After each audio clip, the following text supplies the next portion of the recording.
Bir GPU bir kara deliği simüle ettiğinde uzay zamanı gerçekten bükmez. Tam da bu simülasyon ile gerçekleştirim ayrımı tartışmanın kalbinde yer alır. Metafizik idealizm zemininde duran filozof mühendis Bernardo Kastrup, bilincin maddenin ürettiği bir şey değil, gerçekliğin ilkesi olduğunu savunmuştur.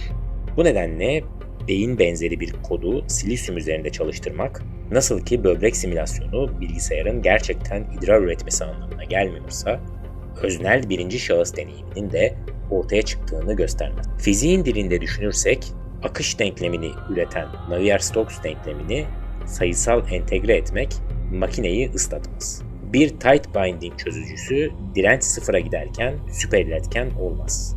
Lazerin hız denklemlerini çözmek eş durumlu foton üretmez. Sembolik algoritmik izomorfizm sinirsel dinamiklere benzese bile bu fenomenolojinin gerçekleştiği anlamına gelmez. Çünkü beyinler denge noktasının ötesinde çalışan iyon temelli, kimyasal kapılı, stokastik analog düzeneklerdir. İyon difüzyonu, Nernst potansiyelleri, glial modülasyon, nöromodülatörler, alan etkileri, yoğun entropi üretimi ve çok ölçekli bağlaşım bu dinamiklerin yapısında yer alır. Yarı iletkenler ise kuru, saatlenmiş, yarı dijital bir altyapıdır.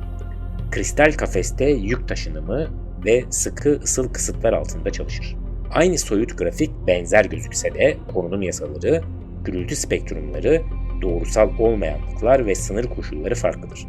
Dolayısıyla nedensel güçler de farklıdır. İzomorfizme aşırı güvende risklidir. Bazı gözlenebilirler eşleştirildi diye iki sistemin derece ve parametreleri, elektromanyetik alan konfigürasyonları veya entropi akıları taşınmış olmaz. Fizikte gerçeklemenin ayrıntıları belirleyicidir. Bu yüzden Kastrup'un sonucu nettir. Mümkün olduğu için olası sayılan bilinçli yapay zeka inancı, ampirik motivasyonu düşük bir iddia uğruna kanıt yükü yüksek, öncülü zayıftır. Bilinç birincildir. Altyapıdan bağımsız farz edilemez.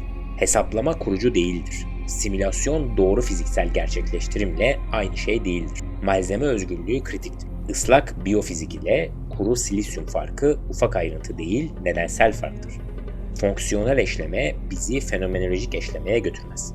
Deneyimin belirli dinamik imzalarla, örneğin çok ölçekli alan madde etkileşimleri, belirgin entropi üretim örüntüleri, fiziksel olarak nasıl bağlandığını gösteren ölçütler ortaya konana dek makine bilinci, fiziksel bir sonuçtan çok spekülatif bir ekstrapolasyon olarak kalacaktır.